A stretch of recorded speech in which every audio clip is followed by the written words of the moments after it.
ಗುಪ್ತ ಭೀಮಾಶಂಕರ್ ದರ್ಶನ ಮುಗಿಸ್ಕೊಂಡ ನಾವು bus stop ಕಡೆ ಬಂದ್ವಿ. ಸಮಯ 1:30 ಆಗಿತ್ತು. ಇಲ್ಲಿಂದ ನಾವು ಇನ್ನೊಂದು ಜ್ಯೋತಿರ್ಲಿಂಗ ದರ್ಶನಕ್ಕೆ ಹೋಗ್ಬೇಕಾಗಿತ್ತು. ಆದ್ರ ಮೊದಲ ನಾವು ಮಂಚರ್ಕ್ ಹೋಗ್ಬೇಕಾಗಿತ್ತು. ಯಾಕಂದ್ರ ಮಂಚರಿಂದ ಮುಂದೆ ನಮಗೆ ಬಸ್ ಸಿಕ್ತಿತ್ತು. ಹೀಗಾಗಿ ನಾವು ಬಸ್ ಒಳಗೆ ಹತ್ತಿ ಕೂತ್ಕೊಂಡ್ವಿ. ಬಸ್ ಸ್ಟಾರ್ಟ್ ಆಯ್ತು. ಇಲ್ಲಿಂದ ಮಂಚರ್ಕ್ ಹೋಗ್ಬೇಕಾದ್ರ ಟಿಕೆಟ್ ಚಾರ್ಜ್ 285 ರೂಪಾಯಿ, ಒಬ್ಬರಿಗೆ 95 ರೂಪಾಯಿ ಆಕೈತಿ. ಬಸ್ ಒಳಗ ಸ್ವಲ್ಪ ಗದ್ಲ ಕಡಿಮೆ ಇತ್ತು. ಹೀಗಾಗಿ ಸ್ವಲ್ಪ ನಮಗೆ ಅನುಕೂಲ ಆಯ್ತು.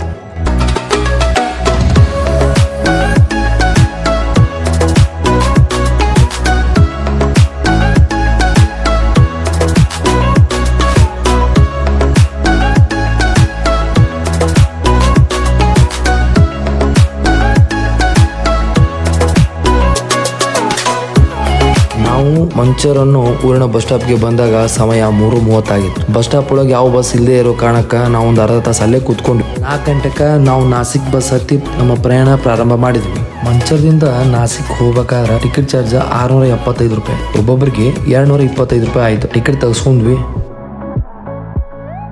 ರಾತ್ರಿ ಎಲ್ಲ ಜರ್ನಿ ಮಾಡಿದ್ದಕ್ಕೆ ನಮಗೆ ಸರಿಯಾಗಿ ನಿದ್ದೆ ಇರಲಿಲ್ಲ. ಹೀಗಾಗಿ ನಾವು ಬಸ್ ಹತ್ತಿ ಕೂತ ತಕ್ಷಣ ನಿದ್ದೆ ಬರ್ಲಿಕ್ಕೆ ಪ್ರಾರಂಭ ಆಯ್ತು. ಹೀಗಾಗಿ ನಾವು ಅಲ್ಲೇ ತುಗುಡ್ಸೋತು ಕೂತು.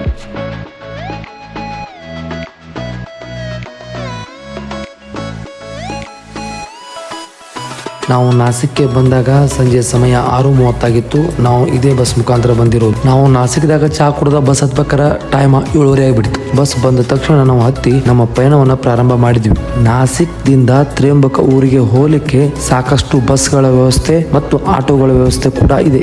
ಇಲ್ಲಿಂದ ತ್ರ್ಯಂಬಕ ಊರಿಗೆ ಹೋಗಾಕ 195 ರೂಪಾಯಿ ಟಿಕೆಟ್ ಚಾರ್ಜ್ ಆಯ್ತು. ಒಬ್ಬೊಬ್ಬರಿಗೆ 65 ರೂಪಾಯಿ ಆಯ್ತು.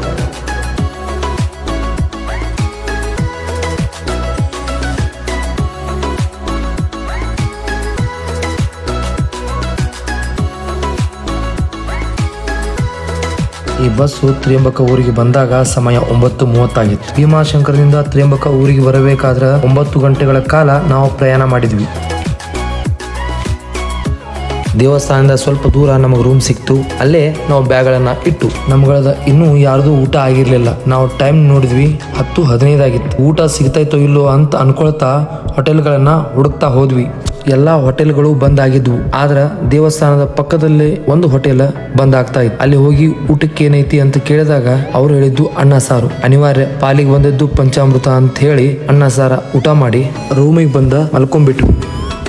ರಾತ್ರಿ ಬಂದು ಮಲ್ಕೊಂಡವ್ರ ಮುಂಜಾನೆ 7 ಗಂಟೆಗೆ ಎದ್ವಿ. ಹೊರಗೆ ನೋಡಿದ ಕೂಡಲೇ ಬೆಟ್ಟ ಗುಡ್ಡ ಎತ್ತರದ ಅಪಾರ್ಟ್ಮೆಂಟ್ಗಳು ಕಾಣತಿದ್ವು. ಅಂದ್ರೆ ಅಷ್ಟು ಹೈಟ್ ಒಳಗ ನಮ್ಮ ರೂಮ್ ಇತ್ತು. ಈ ರೂಮ್ನಾಗ 3-4 ಜನ ಮಲ್ಕೊಂಡಂಗ ವ್ಯವಸ್ಥೆ ಇದೆ. ಅಟ್ಯಾಚ್ ಬಾತ್ರೂಮ್, ಟಾಯ್ಲೆಟ್ ಅದ. ಬೆಳಗ್ಗೆ ಬಿಸಿನೀರು ಸಿಗುತ್ತೆ. ಹೀಗಾಗಿ ನಾವೆಲ್ಲ ಜಳಕ ಮಾಡ್ಕೊಂಡ ದರ್ಶನಕ್ಕೆ ಹೊರಟು. ದೇವಸ್ಥಾನದ ವಸತಿ ನೆಲೆ ಒಳಗ ಇದಕ್ಕಿಂತ ಕಡಿಮೆ ರೊಕ್ಕದಾಗ ರೂಮ್ ಸಿಗ್ತಾವ. ನಾವು ರಾತ್ರಿ ಬಂದಿದ್ವಿ ಅನ್ನೋ ಕಾರಣಕ್ಕ ಈ ರೂಮ್ನಾಗ ಇರಬೇಕಾಯ್ತು. ನಮ್ಮ ರೂಮ್ದಿಂದ ದೇವಸ್ಥಾನ ಒಂದು ಅರ್ಧ ಕಿಲೋಮೀಟರ್ ದೂರ ಇತ್ತು. ಮೊದಲಿಗೆ ನಿಮಗೆ ಈ ತರ ನೋಡ್ಲಿಕ್ಕೆ ಸಿಗುತ್ತೆ. ಇಲ್ಲಿಂದ ನಾವೇನು ಮುಂದೆ ಹೋಗ್ಬೇಕು. ಈ ತರ ದೀಪದ ಕಂಬಗಳ ಮೇಲೆ ತ್ರಿಶೂಲ ನೋಡ್ಲಿಕ್ಕೆ ಸಿಗುತ್ತೆ. ಮುಂದೆ ಸಾಗಿದ ಹಾಗೆ ನನಗೆ ಕಂಡಿದ್ದು ಡಾಕ್ಟರ್ BR ಅಂಬೇಡ್ಕರ್ ಅವರ ಪ್ರತಿಮೆ. ಈ ಪ್ರತಿಮೆ ನೋಡಿದ ತಕ್ಷಣ ನನಗೆ ನೆನಪಿಗೆ ಬಂದಿದ್ದ ಹಾಡು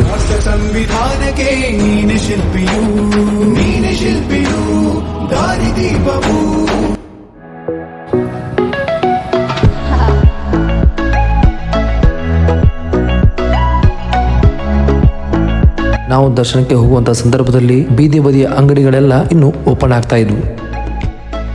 ಹಂಗ ಮುಂದ್ ಬಂದಂಗ ನಮಗ ಶ್ರೀ ಛತ್ರಪತಿ ಶಿವಾಜಿ ಮಹಾರಾಜರ ಮೂರ್ತಿಯು ಕೂಡ ನೋಡಕ್ ಸಿಗತ್ತೆ.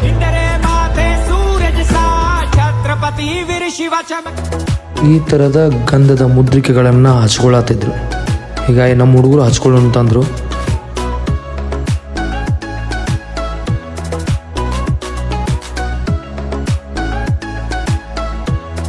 ದೇವಸ್ಥಾನ ಪ್ರವೇಶ ಮಾಡಿದ ಕೂಡಲೇ ನಮಗೆ ಈ ರೀತಿ ಕಾಣ್ಲಿಕ್ಕೆ ಸಿಗುತ್ತೆ. ನಾವು ಅನ್ಕೊಂಡಿದ್ವಿ ಗದ್ಲ ಕಡಿಮೆ ಐತಂತ. ಆದ್ರ ಮುಂದೆ ಹೋದಂಗ ನಮಗೆ ಗೊತ್ತಾಯ್ತು.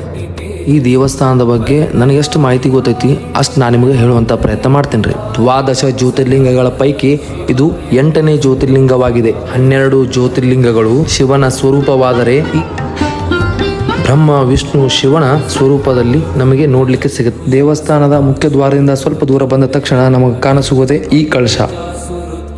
ಇಲ್ಲಿಂದ ಸ್ವಲ್ಪ ಗದ್ಲಿತ್ತು. ಹೀಗಾಗಿ ಎಲ್ಲರೂ ನಂಬರ್ ಹಚ್ಚಿರೋ ಕೂಡಲೇ ನಾವು ಸಾಲ್ ಮುಖಾಂತರ ಹೋಗ್ಬೇಕಾಗ್ತದೆ.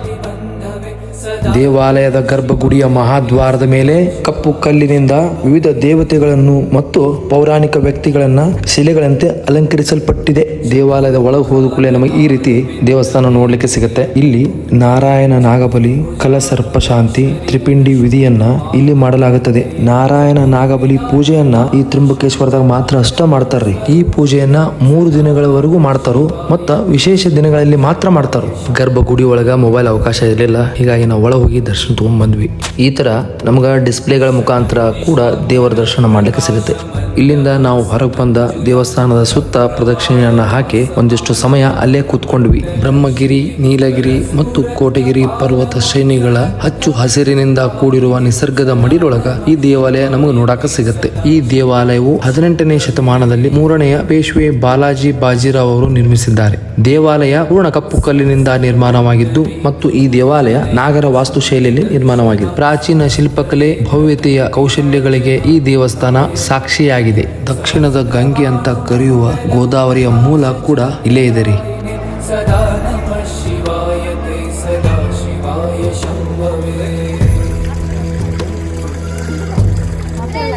ಗರ್ಭಗುಡಿ ಒಳಗ ಇರುವಂತಹ ಶಿವಲಿಂಗದ ಪ್ರತಿರೂಪ ದೇವಸ್ಥಾನದ ಆವರಣದೊಳಗೂ ಕೂಡ ಒಂದು ನಮಗೆ ನೋಡಕ್ ಸಿಗುತ್ತೆ. ಈ ಶಿವಲಿಂಗ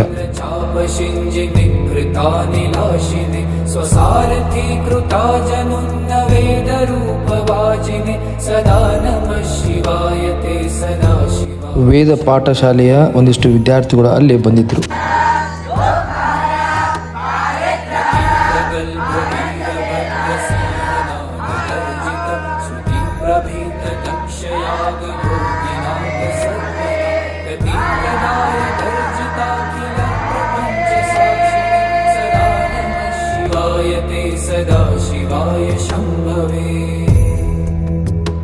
ದೇವಸ್ಥಾನದಿಂದ ಹೊರಗೆ ನಾವು ಬಂದಾಗ ಸಮಯ 12 ಗಂಟೆ ಆಗಿತ್ತು. ಈ ದ್ವಾರದ ಮುಖಾಂತರ ನಾವು ಹೊರಗೆ ಬಂದ್ವಿ. ಈ ದ್ವಾರದ ಎದುರುಗಡೆನೆ VIP ಟಿಕೆಟ್ 200 ರೂಪಾಯಿಗೆ ಸಿಗ್ತಾವ. ಅದನ್ನ ತಗೊಂಡ ಇದೇ ದ್ವಾರದ ಮುಖಾಂತರ ನೀವು ಒಳಗೆ ಹೋಗ್ಬೋದು. ಈಗ ಎಲ್ಲಾ ದೇವಸ್ಥಾನ ಒಳಗೂ ಸ್ಪೆಷಲ್ ದರ್ಶನ, VIP ದರ್ಶನ ಅಂತ ಅದೆಷ್ಟು ಸರಿ ಅಷ್ಟು ತಪ್ಪು ನಮಗೆ ಗೊತ್ತಿಲ್ಲ. ಈಗ ನಾವು ಸಾಲಲ್ಲಿ ನಂಬರ್ ಹಚ್ಚಿ ದರ್ಶನ ಮುಗಿಸ್ಕೊಂಡ್ ಬಂದ್ವಿ. ದೇವಸ್ಥಾನದಿಂದ ಸ್ವಲ್ಪ ದೂರ ಇರುವಂತಹ ಗೋದಾವರಿಯ ಉಗಮ ಸ್ಥಾನ ಕುಶಾವರ್ತ ತೀರ್ಥಕುಂಡಕ್ಕೆ ನಾವು ಬಂದ್ವಿ.